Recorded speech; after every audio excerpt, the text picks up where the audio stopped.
Bonjour à tous.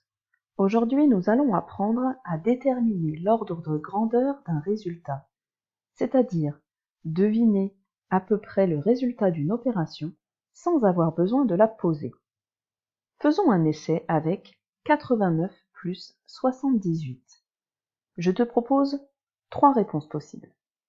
A. 266, B. 98 ou C. 167. De manière à deviner quelle est la bonne réponse, nous allons essayer de simplifier l'opération pour avoir des nombres plus faciles en tête. Par exemple, pour le nombre 89. Si nous le plaçons sur une droite graduée, nous pouvons observer qu'il se trouve assez près d'un nombre plus facile à retenir de tête. L'as-tu repéré? Eh oui, il s'agit du nombre 90, un nombre qui ne contient que des dizaines et plus facile à retenir de tête. On peut donc se dire que 89, c'est presque 90. On dit alors que la valeur approchée de 89 est 90.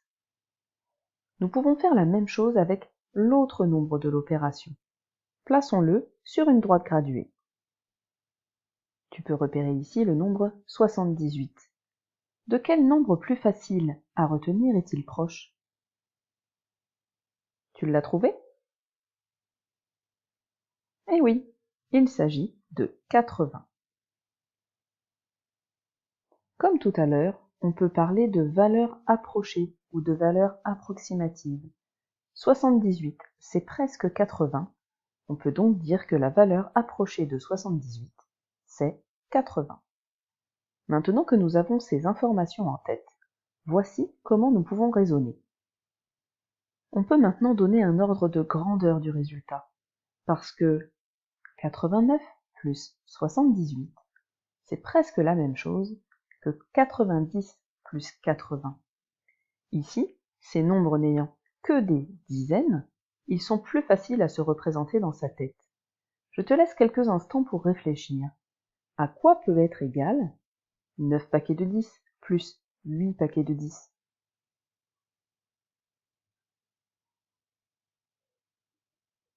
Si tu l'as deviné, bravo.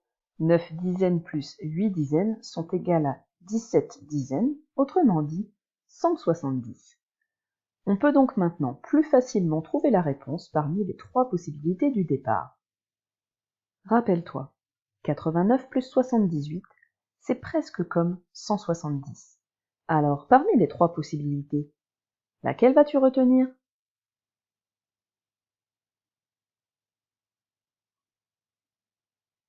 Bien vu, il fallait retenir la réponse C, 167.